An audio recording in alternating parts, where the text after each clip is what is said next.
Welcome to Vanya academy అండి. ఈరోజు topic వచ్చేసేటప్పటికి కాంపౌండ్ ఇంట్రెస్ట్ పార్ట్ 8. సో ఇది పార్ట్ 8 కాదు, లాస్ట్ పార్ట్ కూడా compound ఇంట్రెస్ట్లో.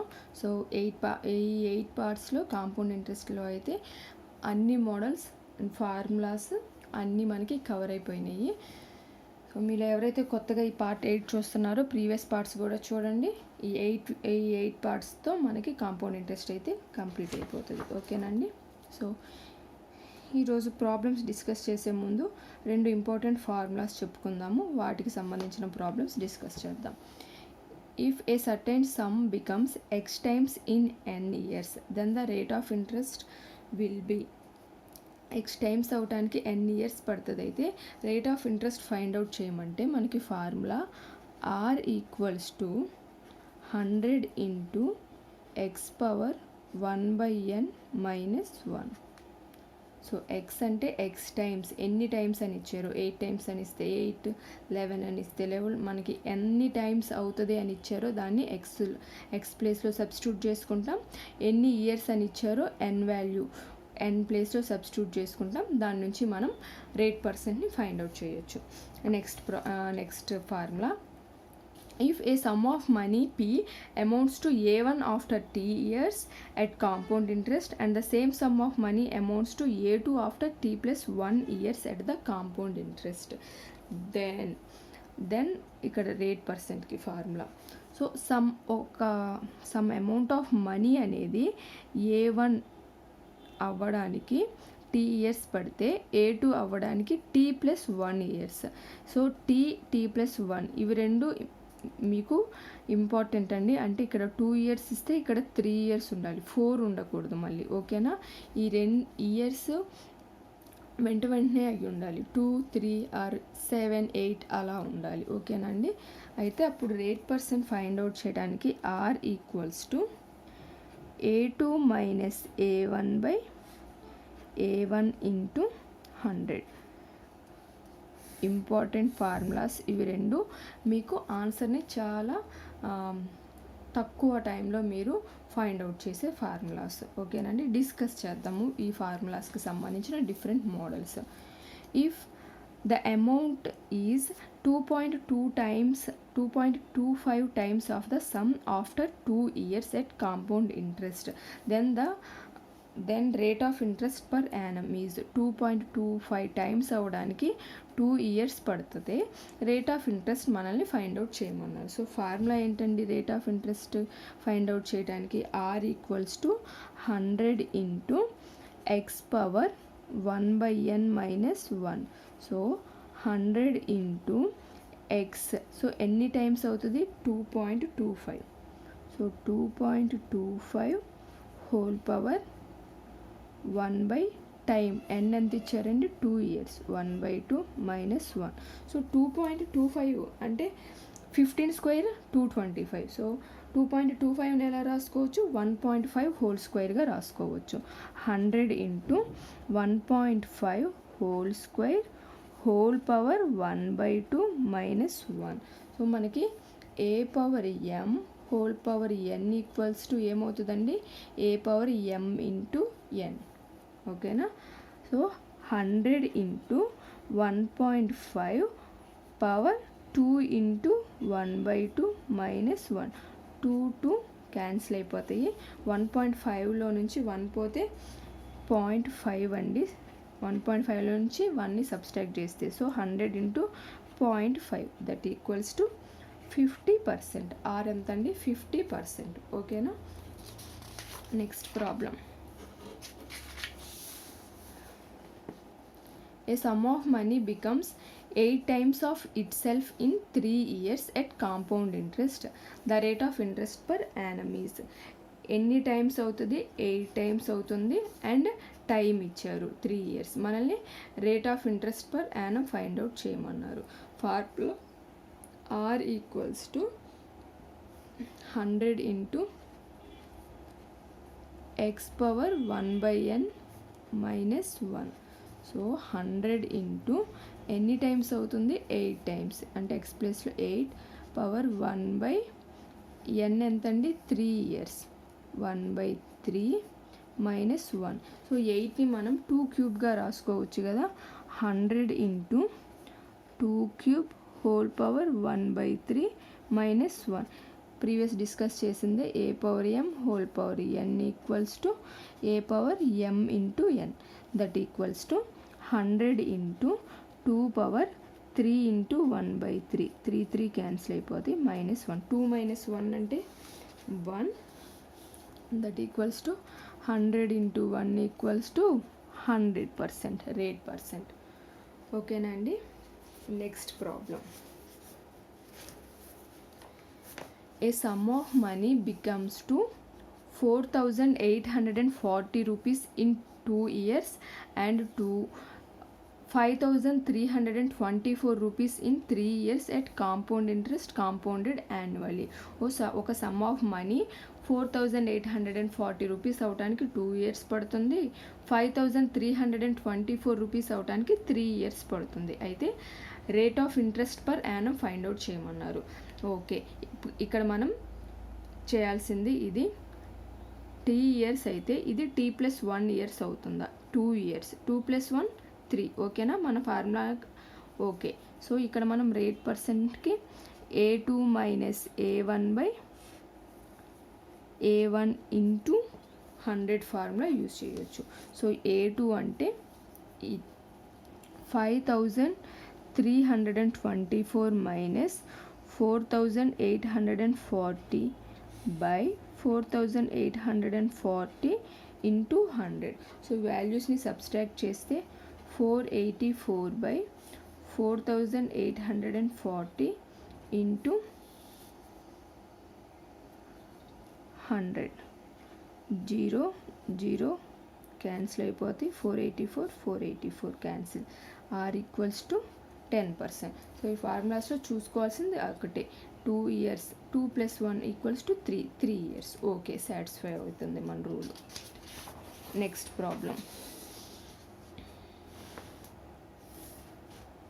A certain amount of money at R% compounded annually after 2 and 3 years becomes 1,440 rupees and 1,728 rupees respectively. Then R is, so 2 years and 3 years, 2 + 1 3 satisfy అయింది. 2 amounts ఇచ్చారు, rate percent find out చేయమన్నారు. Formula R equals to A2 minus A1 by A1 into 100. That equals to 1,728 rupees minus 1,440 rupees by 1,440 rupees into 100.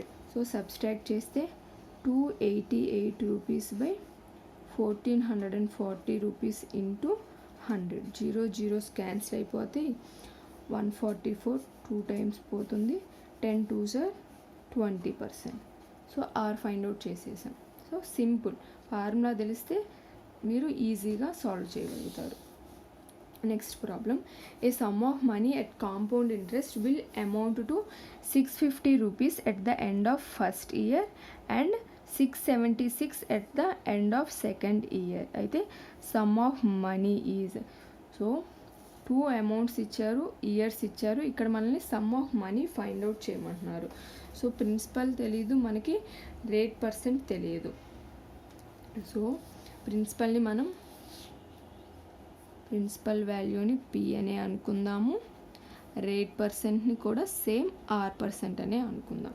అయితే 650 అవ్వడానికి 1 year పట్టింది. So sorry, amount formula amount equals to P into 1 + R/100 whole power n.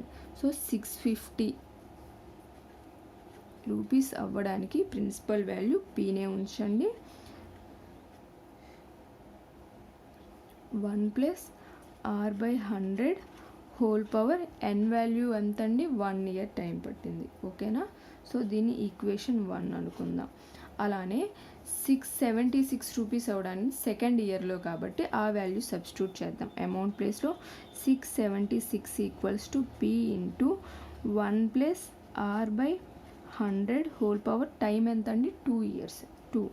That equals to equation number 2. So P into first equation చూడండి, మనకి P ఈ first equation నుంచి మనము 1+r/100 వాల్యూని 1+r/100 equals to 650/p. So 1+r/100 ఈ 650/pని ఈ 1+r/100 ప్లేస్లో substitute చేస్తే మనకి ఈక్వేషన్ మొత్తం ఇన్ టర్మ్స్ ఆఫ్ పీలోనే వస్తుంది. మనం ఫైండ్ అవుట్ చేయాల్సింది కూడా ప్రిన్సిపల్ వాల్యూనే కాబట్టి సెట్ అయిపోతుంది. So 676 equals to p into 1+r/100 ప్లేస్లో 650/p, 650/p whole square. So simplify చేయండి. 676 equals to p into 650 into 650/p into p. So p cancel అయిపోతాయి. మనం ఫైండ్ అవుట్ చేయాల్సింది principal value. So p equals to 650 into 650/676. So మనం దీన్ని simplify చేస్తే మనకు answer 625 rupees వస్తుంది. So principal value 625 rupees. ఓకేనా అండి. మనకి అమౌంట్స్ ఇచ్చారు, 2 డిఫరెంట్ అమౌంట్స్, అండ్ టైమ్స్ ఇచ్చారు, first year and second year. కానీ ఫైండ్ అవుట్ చేయమంది రేట్ పర్సెంట్ ఫైండ్ అవుట్ చేయమంటే మనం r equals to a2/a1 into a2 minus a1/a1 into 100 ఫార్ములాలో సబ్స్టిట్యూట్ చేసుకుంటాం. కానీ మనల్ని ఫైండ్ అవుట్ చేయమంది సమ్ ఫైండ్ అవుట్ చేయమన్నారు. సో ప్రిన్సిపల్ని p, రేట్ పర్సెంట్ని r అనుకొని అమౌంట్ ఫార్ములాలో సబ్స్టిట్యూట్ చేసుకోండి. సో 650 అవటానికి 1 ఇయర్ పట్టింది, 676 అవటానికి 2 ఇయర్స్ పట్టింది. సో ఈ ఈక్వేషన్ నుంచి మనము 1+r/100ని మనం 1+r/100 ఈక్వల్స్ టు 650/p అని రాసుకొని ఈ 650/p వాల్యూని సెకండ్ ఈక్వేషన్లో సబ్స్టిట్యూట్ చేస్తే మనకి ఈక్వేషన్ మొత్తం పీలోకి కన్వర్ట్ అయిపోతుంది. సో దాని నుంచి మనము ప్రిన్సిపల్ వాల్యూని ఫైండ్ అవుట్ చేయొచ్చు. ఓకేనా అండి.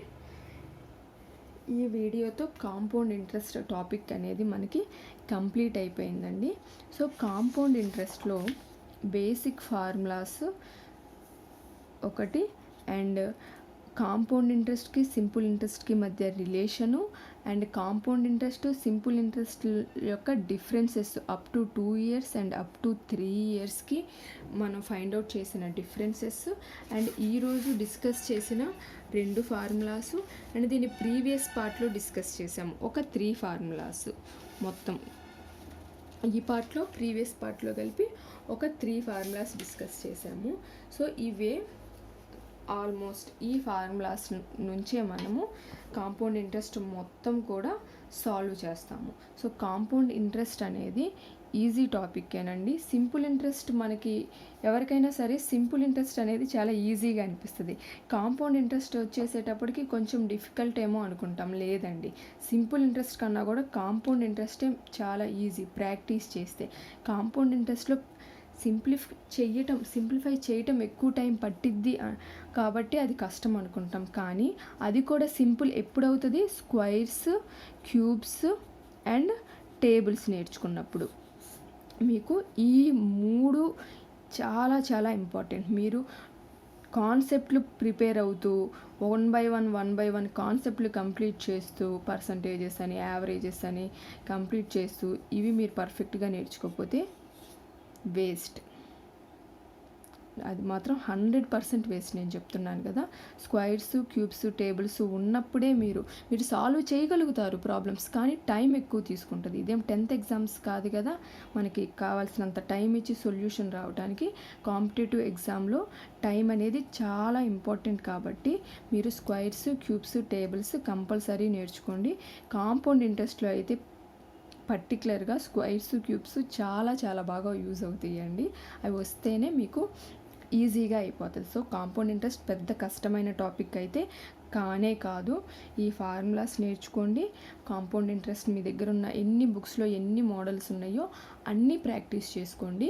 ఒక మోడల్ని ఎలా అయితే నేర్చుకుంటారో ఆ మోడల్ మీకు ఎన్ని సార్లు రిపీట్ అయినా సరే, ఆ మోడల్ మీద ఎన్ని డిఫరెంట్స్గా అడిగినా మీరు ఫాలో అయిన షార్ట్కట్ మెథడ్ని అప్లై చేయండి. సో ఒక్కొక్క పేపర్కి ఒక్కొక్కలాగా, లేదా 1, 2, 3 సార్లాగా ప్రాక్టీస్ చేయొద్దు. ఓకేనా? మనం ఎక్కువగా ఏదైతే ప్రాక్టీస్ చేస్తామో అదే మనకి బాగా కూడా గుర్తుంటుంది. ఓకేనా అండి? సో కాంపౌండ్ ఇంట్రెస్ట్ అయితే కంప్లీట్ అయిపోయింది. నెక్స్ట్ ఇంకొక కొత్త టాపిక్ రేపటి నుంచి స్టార్ట్ చేద్దాము. సో మీలో ఎవరైతే నా ఛానల్ ఫస్ట్ టైం చూస్తున్నారో వాళ్ళు కంప్లీట్ అయిపోయిన అన్ని టాపిక్స్ చూడండి.